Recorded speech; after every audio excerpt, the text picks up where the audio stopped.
Hello, this is Eric Simpson, pastor living in England.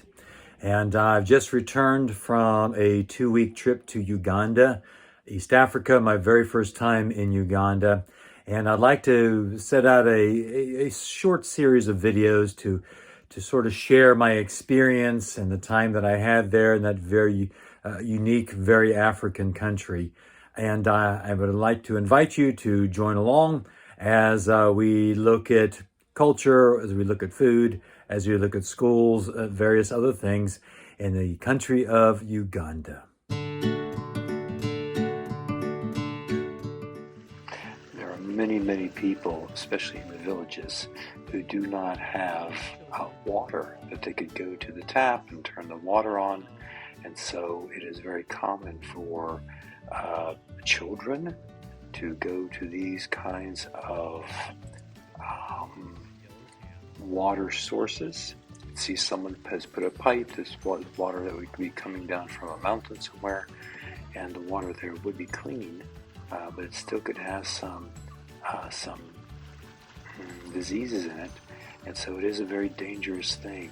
But the government is now trying to help out and put something called a water filter to make it more clean for the people to drink.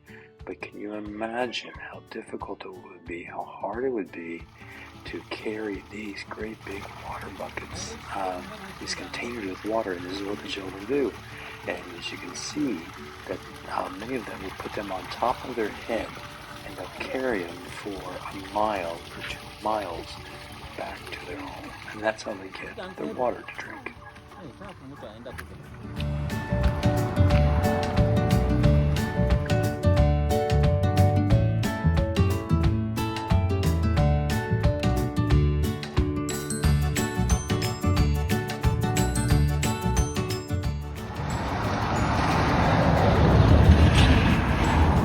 Here's a young girl. She is probably about 9 years old, and she comes to this pond, and you can see the water is not very clean, and she will get the water in these yellow cans, and I see these all over everywhere I've been. They'll be carrying these yellow cans, these little children, and often they'll carry them on their head or put them, strap them to a bicycle, and sometimes they'll be carrying 3 or 4 of them at the same time.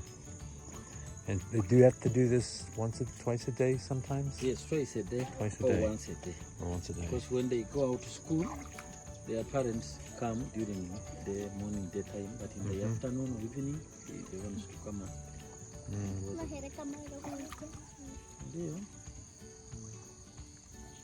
And there's no filter that they use to try and clean this at all. There's no way.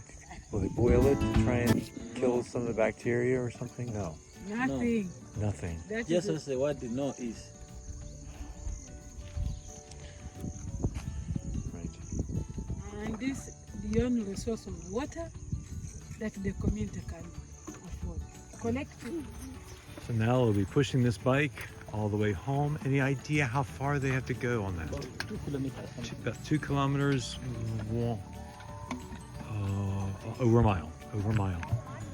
So they work as a team, I guess, to try and push that bike and make sure it doesn't fall, because if it falls, the water goes, and they'll have to come back, and I'm sure they don't want to do that.